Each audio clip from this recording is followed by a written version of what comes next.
So welcome back to this session of the Hindu newspaper analysis for UPSC Civil Services examination. Today we will discuss mainly four issues. The first issue is related to grassland in world. Second issue is related to India's skilling development. Third issue is what are biomaterials and how do they work. Fourth issue is related to India's public health system. So let's discuss all the issues in detail. In this session, we will discuss about grasslands in the world. What are grasslands? Grasslands are transitional landscape situated between forest and desert. Grassland वो transitional landscape होते हैं जो कि forest and desert के बीच में situated होते हैं. दे cover approximately 20% to 40% of Earth's land surface and are primarily classified into tropical and temperate type based on latitude. Earth land surface का 20 to 40% ग्रासलैंड ने कवर किया हुआ है. इन ग्रासलैंड को ट्रॉपिकल और टेम्परेट टाइप में लैटिट्यूड के base पर डिवाइड किया जा सकता है.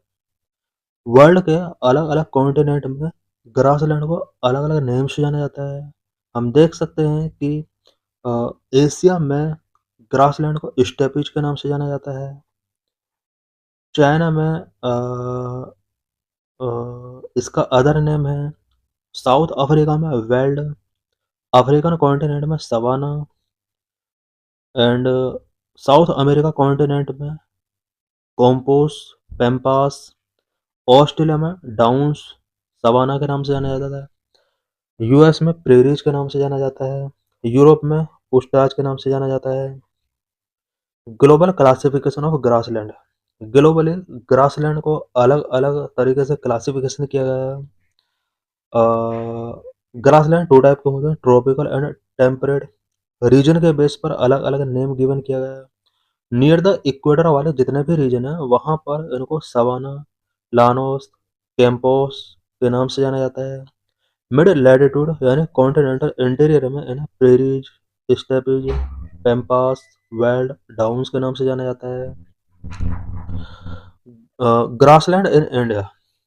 Grassland in India cover about 25% of the total land area and are categorized by region. India के टोटल लैंड स्केप का 25% ग्रासलैंड ने कवर किया हुआ है.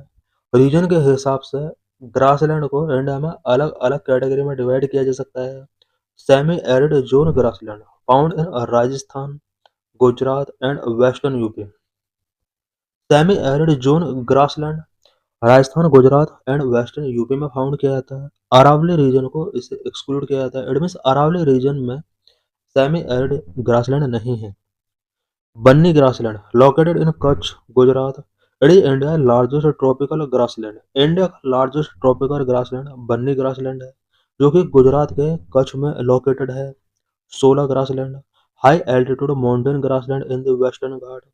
16 ग्रासलैंड वेस्टर्न घाट के हाई एल्टीट्यूड माउंटेन रीजन में पाए जाते हैं. Terai grassland tall elephant grass located in low lying belt south of the Himalayan foothills. Himalayan foothills के साउथ में जो लो लाइंग बेल्ट है वहां पर ये tall elephant grass Terai grassland find out किया जा सकता है. माउंटेन और alpine grassland. High altitude pastures in the Himalaya. For example bugyals in Uttarakhand. Uttarakhand के बुग्याल्स एरियाज में माउंटेन एल्पाइन ग्रासलैंड हैं. ये हाई एल्टीट्यूड पास्चर्स होते हैं. What is ecological and economic significance of grassland. Grassland का इकोलॉजिकल एंड इकोनॉमिक सिग्निफिकेंस क्या होता है. Carbon sequestration. Grassland store 30+% of global carbon primarily in their deep fire resistance root system.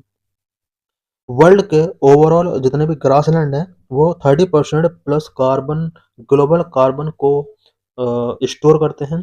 Economic hubs. Temperate grassland are bread basket of world leading in wheat, corn and barley production. Temperate grassland को bread basket of world के नाम से जाना जाता है because ये wheat, corn and barley production को lead करते हैं. Biodiversity support. They host iconic large mammals and unique bird species like the great Indian bustard, uh, grassland, iconic large mammals and unique bird species को host करते हैं, such as lion, cheetah, rhinos, great Indian bustard, pastoral livelihood. Grasslands are essential for livestock rearing, supporting millions of pastoralists and dairy leather industries. Livestock rearing के लिए important होते हैं। Millions of pastoralist and dairy leather industries के लिए support provide करते हैं। Major threats to grassland, grassland के before major threats क्या क्या हैं? Desertification and overgrazing, woody encroachment, policy neglect, desertification and overgrazing, excessive livestock pressure lead to soil erosion and loss of fertile topsoil. Excessive live stock की वजह से soil erosion बहुत ज़्यादा increase हो रहा है, फर्टाइल टॉप सॉइल का loss हो रहा है, woody encroachment, the conversion of open grassland into woodland due to fire suppression और इन्वेजिव स्पीसीज। कुछ इन्वेजिव स्पीसीज भी ग्रासलैंड के लिए एक थ्रेट क्रिएट कर रही हैं। Policy neglect, historically labeled as wasteland because they lacked timber value, leading to their diversion for industrial use.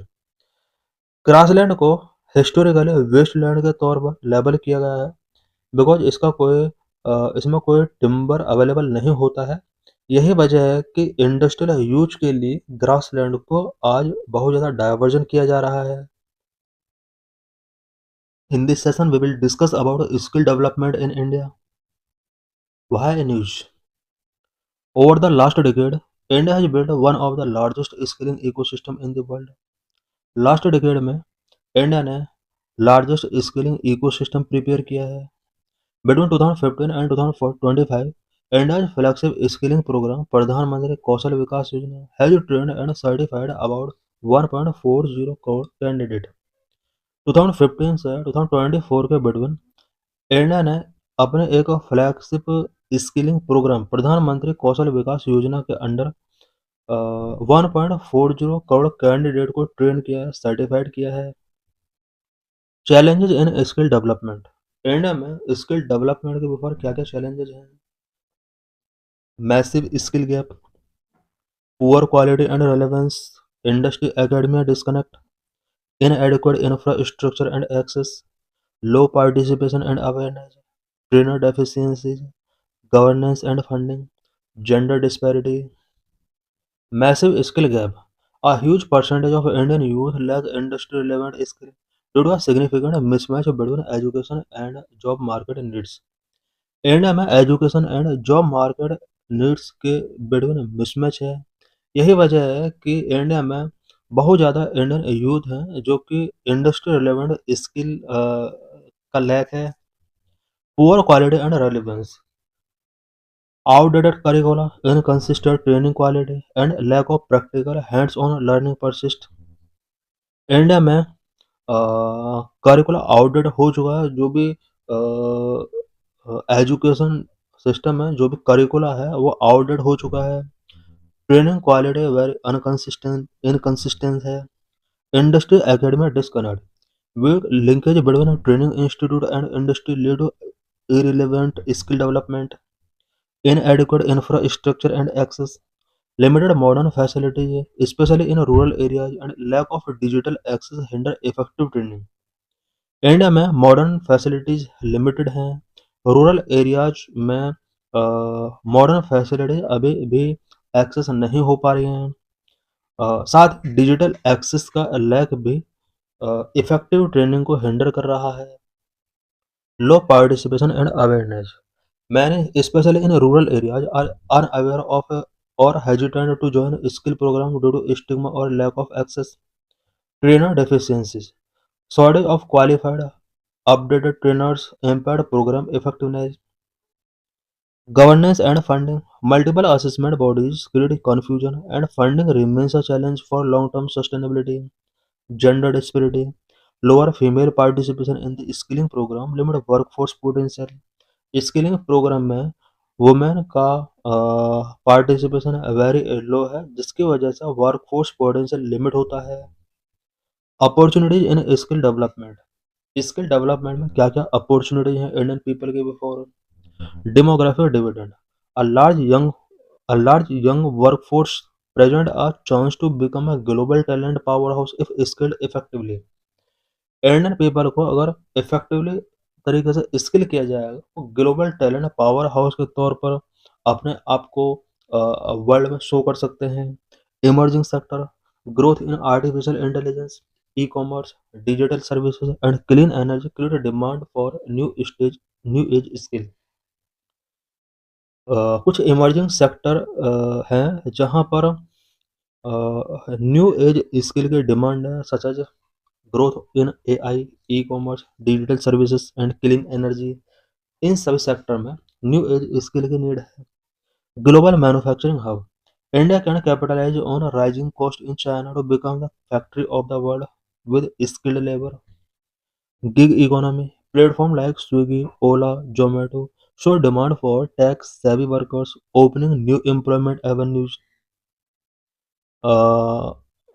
कुछ important platform such as Swiggy, Ola, Zomato, इन सभी प्लेटफॉर्म के अंदर अब टैक्स सेवी वर्कर्स की डिमांड बढ़ रही है और इसके through new employment avenues open कर रहे हैं। पॉलिसी फोकस, इनिशिएटिव्स लाइक प्रधानमंत्री Kaushal Vikas Yojana 4.0, skill India digital, SOAR, AI skilling aim for demand driven tech enabled ecosystems। Rural and unorganized sector, skilling the vast unorganized sector can improve livelihood and national productivity। Key initiative related to skill development in India। India में skill development से related क्या क्या initiatives taking किए गए हैं? प्रधानमंत्री कौशल विकास योजना, main scheme for skilling focusing on industry relevant training. Skilling को फोकस करने के लिए इंडिया में प्रधानमंत्री कौशल विकास योजना एक मेन स्कीम है जो कि इंडस्ट्री रिलेवेंट ट्रेनिंग पर फोकस करती है। Skill India digital hub mission, डीडा platform to integrate skilling efforts, centres of excellence focus on advance areas like AI. National skill development corporation, apex body for skill development. What is way forward? Demand driven approach, align training with industry need, focusing on future sectors like green energy, AI, and advanced manufacturing. Strengthen industry linkage, mandatory industry involvement in curriculum design, internship and placement. Improve quality and certification, standardize training, upgrade trainer skills, and ensure recognized certification. Bridge digital and rural divide, expand access to digital tools and physical infrastructure in undeserved areas. Promote inclusivity, focus on women, rural youth and marginal group। India को skilling के respect में women, rural youth and marginal group के people पर focus करना होगा। What is a biomaterial and what is the significance of बायोमेटेरियल?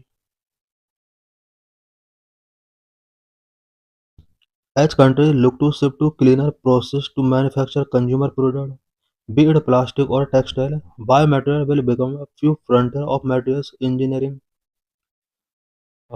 World के about all countries manufacturing consumer product के cleaner process की तरफ शिफ्ट कर रहे हैं। चाहे प्लास्टिक या टेक्सटाइल प्रोडक्ट हैं, सभी के अंदर वो बायोमेटेरियल इंजीनियरिंग के लिए ट्राई कर रहे हैं। Definition and categories of biomaterial. Biomaterial are biological or engineered material designed to replace or interact with conventional ones. They are used in packaging, textile, construction and healthcare। बायोमेटेरियल्स कुछ बायोलॉजिकल और engineered material होते हैं जो कि conventional item को replace करने के लिए, इंटरेक्ट करने के लिए डिजाइन किए गए हैं। बायोमेटेरियल का use packaging, textile, construction and health care सभी जगह किया जा रहा है। They are categorise into three types. Three types के बायोमेटेरियल होते हैं: drop in biomaterial, drop out biomaterial, novel biomaterial. Drop in biomaterials chemically identical to petroleum based materials. Drop out biomaterials chemically different and require new processing. Novel biomaterials offer new properties not found in conventional materials। कुछ examples यहाँ given है। Chemically drop in biomaterials such as a biopad, drop out biomaterials such as PLA, novel biomaterial such as a self-healing material. The strategic need for India. Biomaterial का India के लिए क्यों need है? India's adoption for biomaterials serve multiple significance. Number one, environmental and economics. Promote sustainability and reduce heavy reliance on fossil fuel based import. Biometric India को sustainability provide कर सकते हैं। साथ ही फॉजिल बेस्ड इंपोर्ट पर India के heavy reliance को reduce किया जा सकता है। Agricultural support provide farmers income by creating value for agriculture feed stock and residues. Global competitiveness help Indian industry align with global regulations for low carbon and circular product. Policy support assist in waste reduction goal such as ban on single use plastic. Waste reduction गोल को assist करने में biometrics का important role हो सकता है। Single use plastic को ban करने में भी इसका रोल हो सकता है। Current market status of biomaterial in India. India में बायोमेटेरियल का करंट मार्केट स्टेटस क्या है? The sector is emerging at strategic opportunity. Valuation the bioplastic market alone is valued रफली $500 million in 2024. Key players. Significant investments are being made by Balrampur Chini Mills and innovative startups like Fool.com and Praj Industries are leading domestic innovation. Technology gap. While rich in agricultural resources, India still depends on foreign technology for transforming feedstock into market-ready promotes. Challenges and the way forward. Biomaterial के before क्या क्या challenges है? To successfully transition to a biomaterial lead economy, several hurdles must be addressed. Biometric lead economy की तरफ transition करने के लिए India को कुछ हर्डल्स को एड्रेस करना होगा, such as potential risk, feed stock competition with food sources, potential water stress from aggressive farming and weak waste management infrastructure. Policy coordination. There is a need for better coordination across agriculture, environment, and industry sector to avoid slow adoption. Strategic actions, infrastructure, scaling fragmentation, fermentation and polymerization capacity, innovation, encouraging research and development and improving feedstock productivity for crops like sugarcane and maize. Regulation, establishing clear regulation definitions, labeling norms and of life pathways to build consumer. In this session, we will discuss about healthcare in India,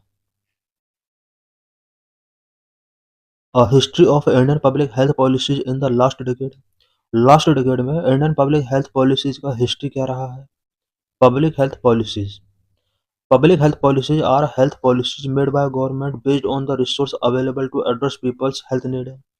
public health policies government की वो health policies होती है जो कि people health need को address करने के लिए अवेलेबल रिसोर्स के बेस पर पॉलिसीज टेकिंग की जाती हैं, वो पब्लिक हेल्थ पॉलिसीज होती हैं। National rural health mission started in 2005, national health mission of 2013. National Health Mission had various policies which strengthen the secondary and tertiary level healthcare in the public sector. 2005 में India में national rural health mission launch किया गया था। इसके बाद 2013 में national health mission NHM launch किया गया था। NHM के अंडर वेरियस पॉलिसीज फॉलो की गई सो दैट इंडिया के secondary tertiary level health care को स्ट्रेंथन किया जा सके।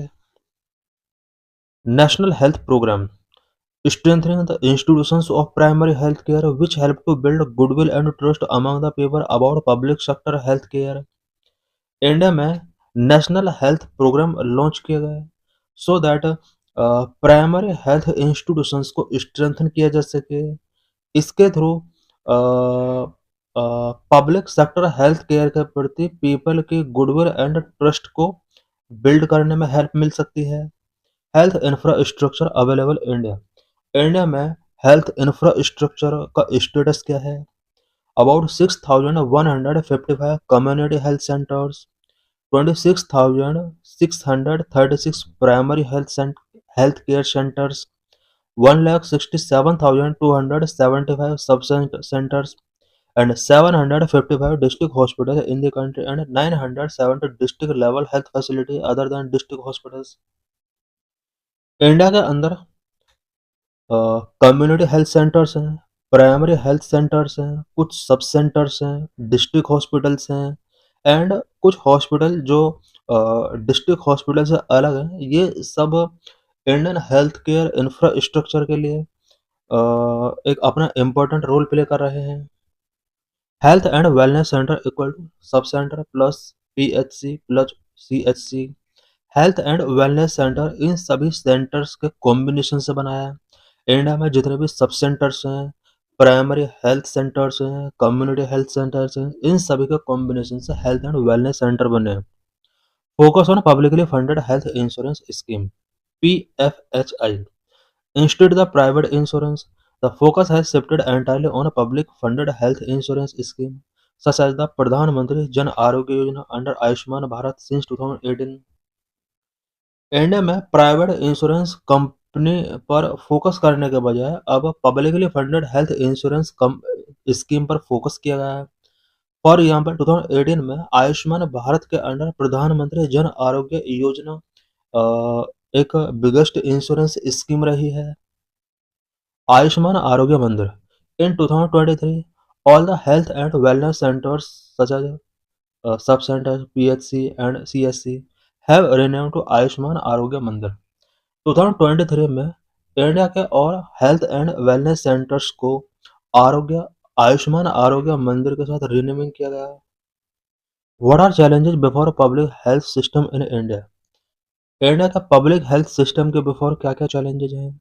Number 1, lack of preventive program and health promotion activities. Number 2, lack of curative care. Number 3, loss of public trust toward health care providers. Number 4, more favoring the growth of private sector. Number 1, lack of preventive program and health promotion activities. Public health sector के before preventive program and health promotion activities का lack है। Vulnerable and poor people's day to day livelihood should be addressed through prevention program and health promotion activities. India में public health sector में कुछ preventive programme launch करने होंगे, health promotion activities launch करने होंगे। Number 2, lack of curative care. It is basic, primary, and secondary level curative care that are needs in public health. Curative care के lack होने की वजह से भी पब्लिक हेल्थ के बिफोर वेरियस चैलेंजेस क्रिएट हो रहे हैं। Basic, primary and secondary level curative care का पब्लिक हेल्थ के लिए नीड है। Number 3, loss of public trust toward health care providers. Health care providers के प्रति पीपल का पब्लिक ट्रस्ट लॉस है। Trust of people loss in private sector due to commercial interest and public sector due to overcrowding of health care with adequate infrastructure. Private sector के प्रति people का public trust इसलिए loss है because जो वहाँ पर private sector के कुछ कॉमर्शियल इंटरेस्ट हैं एंड पब्लिक सेक्टर में ओवर क्राउडिंग की वजह से एंड इनएडिक्वेट इंफ्रास्ट्रक्चर की वजह से पीपल का लॉस ट्रस्ट लॉस हुआ है। Number 4, more favouring the growth of private sector. The government has weakened the public health system by not strengthening secondary and tertiary level care in the public sector and instead favoring the growth of private sector. About National Health Mission, India में national health mission launch किया गया है। National Health Mission was launched in 2013. It subsumed the National Rural Health Mission and National Urban Health Mission 2013. 2013 में India में national health mission launch किया गया था। इसके लिए प्रीवियस 2 मिशंस को एलिमिनेट करके उन्हें सबज्यूम कर दिया गया। National rural health mission 2005 and national urban health mission 2013। The main programmatic component of national health mission include strengthening health system in rural and urban areas, communicable and non communicable disease. National health mission के अंदर जो pragmatic component add किए, number 1, strengthening health system in rural and urban areas for reproductive, maternal, neonatal, child and adolescent health. uh, urban and rural areas में health system को strengthen करने के लिए national health mission के अंदर कुछ component add किए गए। Communicable and non communicable disease. National health mission aims to universal access to equitable, affordable and quality health care services. National health mission का जो मेन एम है वो equitable, affordable and quality health care तक universal access को ensure करना है। National Health Mission is also provided free services related to maternal health, child health, adolescent health, family planning, universal immunization program, and for major diseases such as TB, vector-borne disease like malaria, dengue, and kala jar, leprosy, etc. Objectives of National Health Mission. National health mission के क्या क्या objectives रखे गए? Reduce total fertility rate to 2.1, reduce maternal mortality rate to 1 by 1000 live births, reduce infant mortality rate to 25 by 1000 live births, prevention and reduction of anemia in women aged 15 to 49 years, prevent and reduce mortality and morbidity from communicable, non-communicable injuries and emergency disease, reduce household expenditure on healthcare expenditure, reduce annual incidence and mortality from TB by half, reduce prevalence of leprosy to less than 1 by 1000 population and incidence to 0 in all districts. Annual malaria incidence to be less than 1 by 1000. Less than 1% microfilaria prevalence in all districts. Aims to Kalajar elimination by 2015. Less than 1 case per 10,000 population in all block. ये कुछ objectives इसके set किए गए।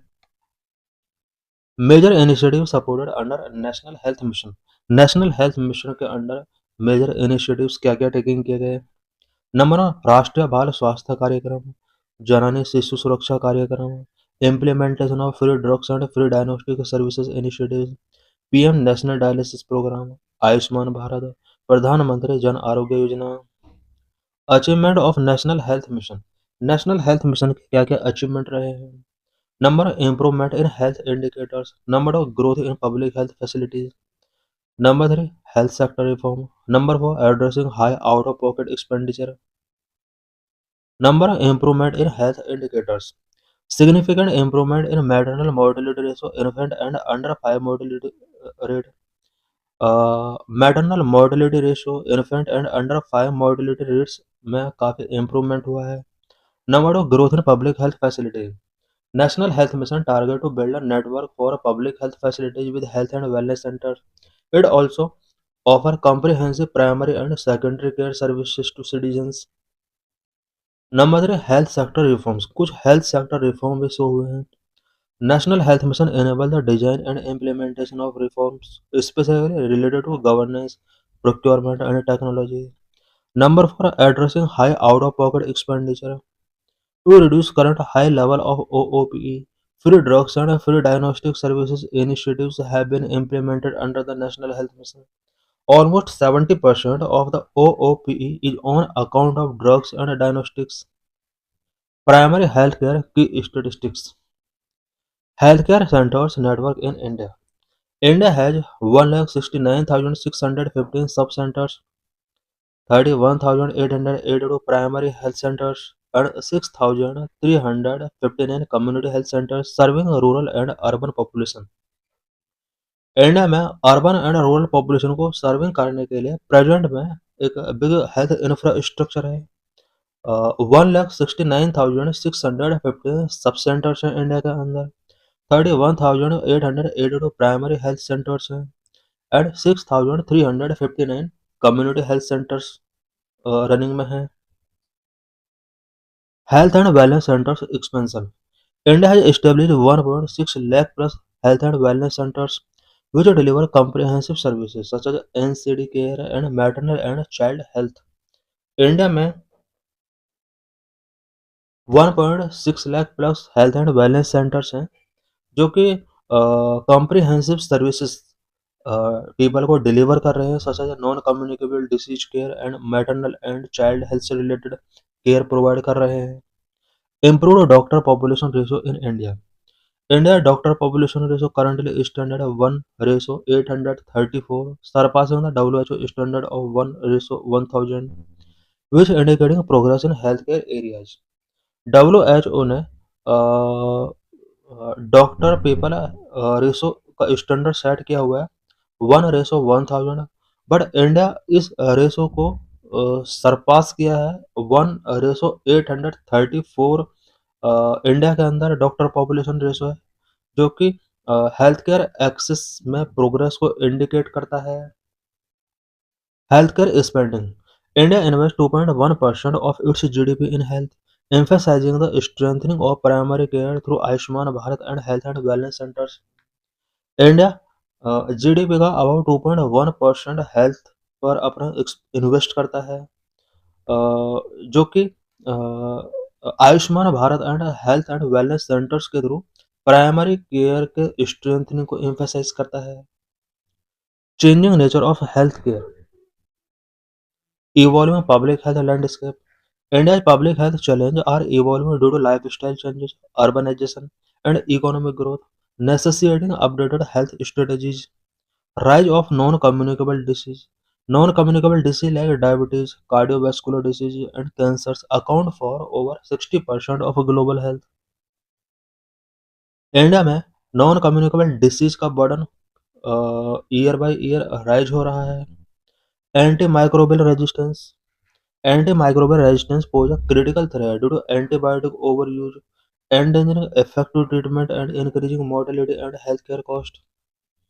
Mental and zoonotic health threat. Mental health disorders are rising across all ages, and disease like COVID-19 health highlight the need for integrated health system. Need for a holistic approach. Effective public health today require an integrated view that consider environmental conditions, social determinants, and individual health behavior. Key concern in primary health care.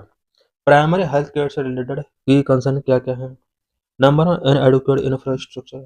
Number two, shortage of human resource. Number three, high out of pocket expenditure. Limited access in rural and remote areas. Overburden facilities. Fragmented preventive and curative care. Number one, inadequate infrastructure. Many primary health centers lack basic facilities. Only 30% of PHCs operate with all the required infrastructure. Shortage of human resources. There is a significant shortage of doctors, nurses, and lab technicians. For example, over 65% of community health centers specialist posts were vacant. High out-of-pocket expenditure. Despite public schemes, more than 48% of health expenditure in India is covered out of pocket by individuals, often leading to catastrophic health spendings. Limited access in rural and remote areas. Nearly 8% of sub-centers and PHCs are in hard-to-reach areas with poor connectivity, hampering healthcare deliveries to hilly and tribal populations. Overburdened facilities. Primary health centers often serve populations significantly larger than recommended. One PSC per 30,000 people, 20,000 in tribal areas, compromising quality of care. India में PHC के लिए यहाँ पर एक limit set की गई है। 1 PHC पर 30,000 पीपल होने चाहिए। ट्राइबल एरिया में 1 PHC पर 20,000 पीपल होने चाहिए, बट इससे ज़्यादा यहाँ पर बर्डन है। Fragmented preventive and curative care. Preventive, promotive, and curative services lack integration. Mental health services are available in fewer than 20% of primary care facilities. Government initiative for health care. Health care से related government के क्या क्या initiatives रहे हैं? Ayushman Bharat. Health and wellness centres provides primary healthcare services including preventive, curative, and palliative care in 150,000 sub-centers and PSCs across India. Ayushman Bharat के अंदर health and wellness centres open किए गए। इसके through primary health care services provide कराए जा रहे हैं। National health mission seek to enhance health care infrastructure and accessibility, focusing on child and maternal health, immunisation, family planning and disease control. प्रधानमंत्री Ayushman Bharat health infrastructure mission (PM बीम) enhance health infrastructure through block public health units and improved district health systems. Indian public health standard standardize healthcare equality by defining minimum service norms and improving consistency in primary healthcare. National Digital Health Mission aims to digitize health record and improve healthcare efficiency and accessibility through digital platforms. Jan Aushadhi scheme provide affordable genetic medicines through Jan Aushadhi Kendras, ensuring access for rural populations. How PSCs can be strengthened in India? India में primary health centres को कैसे strength किया जा सकता है? Strengthen health infrastructure. Need to upgrade sub-centers, PHCs, CHCs with essential facilities and a reliable medicine supply. Integrate preventive and holistic care. Promote health and wellness centers for comprehensive services including prevention, mental health, and lifestyle management. Promote digital health solutions. Implement the National Digital Health Mission for better health record management and telemedicine. Enhance community engagement. Use ASA and village health committees to boost health awareness and service uptake. Encourage public-private partnership. Collaborate with the private sector and NGOs to innovate and improve service delivery.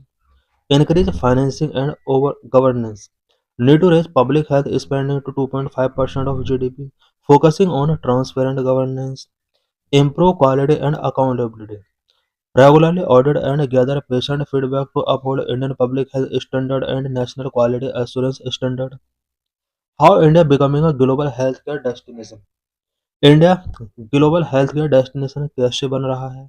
Number one, India streamlined visa process, enhanced hospital infrastructure and robust public-private partnership. That is why India is becoming the preferred medical destination for international patients.